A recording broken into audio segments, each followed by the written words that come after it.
Hey guys, it's Ben Seong from Australian Strength Performance. Now today we will be going through an interesting video on the chest. We all love the chest. We know Monday is International Chest Days and you can use these particular tips on your Monday program if you're training the chest. Now we will delve into understanding what are the not to do's in a chest workout. Now we understand when people hit the gym to train your chest, there's a whole bunch of things that they do and a lot of that may not be correct for optimal muscular recruitment. So I'm going to give you the what to do's and what to look out for on how to cue yourself to create the best gains for your chest workout. Now this here is me performing a very common exercise that you would see most in the gym perform on chest days. Now this is a flat dumbbell press. And again, the movement down here, if you look at it, you would see individuals press the dumbbell in a pronated grip, very much like what I'm doing. Bring it up, tap the dumbbells together and come down just right to there and then up again.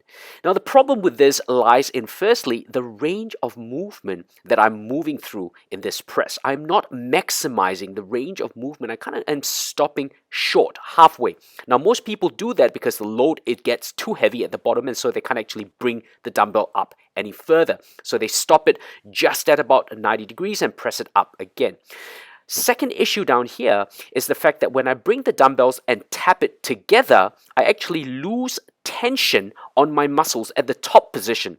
Why? Because that's a great position to rest my joints, kind of lock out my elbows and transfer the tension onto my joints as opposed to keeping the tension on my muscles. That's a big no-no if you wanted to maintain constant tension for hypertrophy. Now the third issue to do with this particular exercise is that in the pronated press, as I allow the dumbbells to come down, the lowest position of this press will tend to strain the anterior capsule of my shoulders. Most of us don't have the flexibility and the stability to allow the dumbbells to come down in a full range in this particular pronated position. And so this position in itself can be quite limiting to allow you to press, hence reducing your overall range of movement. In an effective press movement, in order to maximize your chest workout, you want to make sure that you are looking at the position of your humerus to your chest.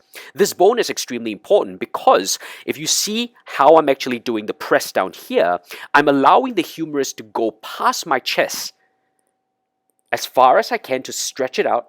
And as I press the dumbbells up, I want to bring the humerus to clamp my chest. The cue that I'm looking for is really how my humerus is positioned to my chest. So extend it and clamp my chest at the top position.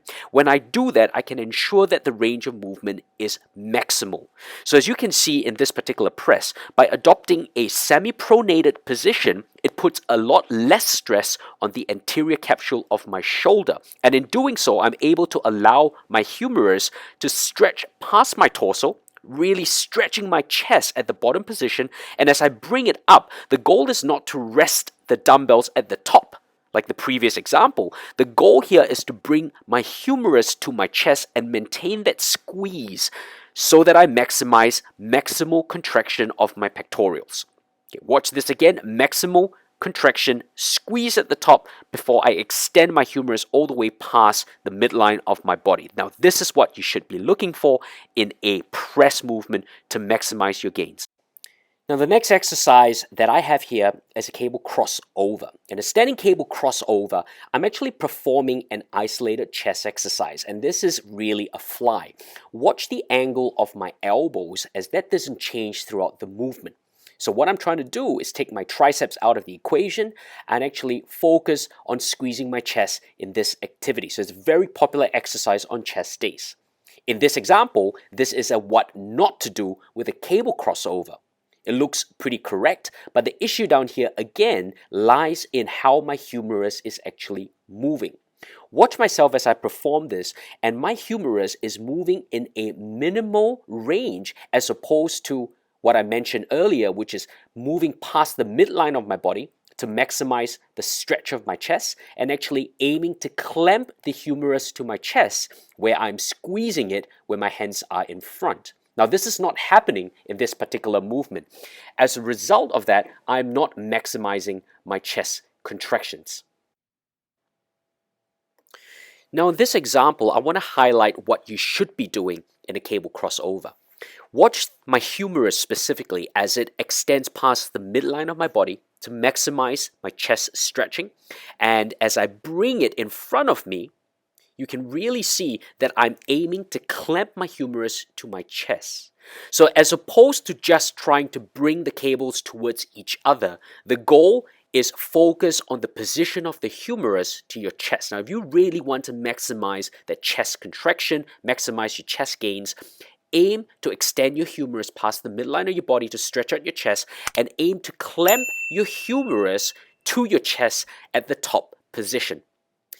One really good tip that I like with a cable crossover is aim to bring your wrist to each other in a cable crossover. So as opposed to just trying to touch the cables in the middle, aim to bring your wrists towards each other. And when you do that, there is a higher likelihood of maintaining that your humerus is clamped close to your chest. So that's a great cue that I often like to give.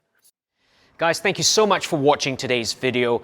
Really appreciate the fact that you've taken your time to watch our channel, to subscribe to our channel. If you feel that the information could help someone you know, yourself, a client that is training in this way, make sure you pass the information on. We look forward to seeing you in our next YouTube video. Until then, take care.